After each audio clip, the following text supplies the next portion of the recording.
তোমরা একটা পাওয়ার box create করবা। সবসময় আমি এই কথাটা সবসময় বলে থাকি, আমার ভিডিও যদি তুমি ফলো করে থাকো তাহলে তুমি এটা জানার কথা যে আমি একটা পাওয়ার বক্সের কথা বলি। পাওয়ার বক্স মানে হলো তুমি এখানের মধ্যে যে চ্যাপ্টার আছে, তোমাদের মধ্যে এখানে 12টা কয়টা চ্যাপ্টার আছে? 12টা চ্যাপ্টার আছে।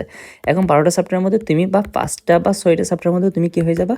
বস হয়ে যাবা। তুমি যদি 5টা বা 6টা চ্যাপ্টারের মধ্যে বস হয়ে যাও বা কনফিডেন্ট থাকো, তাহলে ভাই তুমি এক্সাম হলে যাওয়ার সময় কনফিডেন্ট থাকবা যে আমি এই 5টা বা 6টা চ্যাপ্টার আমি অনেক ভালো মতো পারি, এগুলো থেকে যেরকম কোয়েশ্চেন দিবি দিক আমি ভালো একটা আনসার করে আসতে পারবো। যদিও কেমিস্ট্রিতে সব চ্যাপ্টার পড়া উচিত, একবার বা দুইবার তুমি সব চ্যাপ্টার পড়ে ফেলবা ভালো মতো, মানে যতটুকু পারো ভালো মতো পড়বা। এরপর হলো তুমি এক্সামের জন্য 5টা বা 6টা চ্যাপ্টার সিলেক্ট করে ফেলবা, যাতে হলো তুমি এক্সামে ভালো একটা মার্ক কী করতে পারো, এনশিওর করতে পারো। তুমি এটা জানো এসএসসিতে কিন্তু মার্কটা ভালো ইফেক্ট করে, রাইট? আর না হলে তুমি কী পাবে না, ভালো একটা কলেজে অ্যাডমিট হতে পারবা না। সো এই জন্য ভাই এসএসসিতে ভালো একটা মার্ক পাওয়াটা ইম্পর্টেন্ট। এই জন্য সব পড়ো ভালো কথা, বাট হলো কিছু কিছু চ্যাপ্টারের মধ্যে তুমি অনেক বেশি দক্ষ হয়ে ওঠো, যেটা তোমাকে অনেক বেশি কী করবে, বেনিফিটেড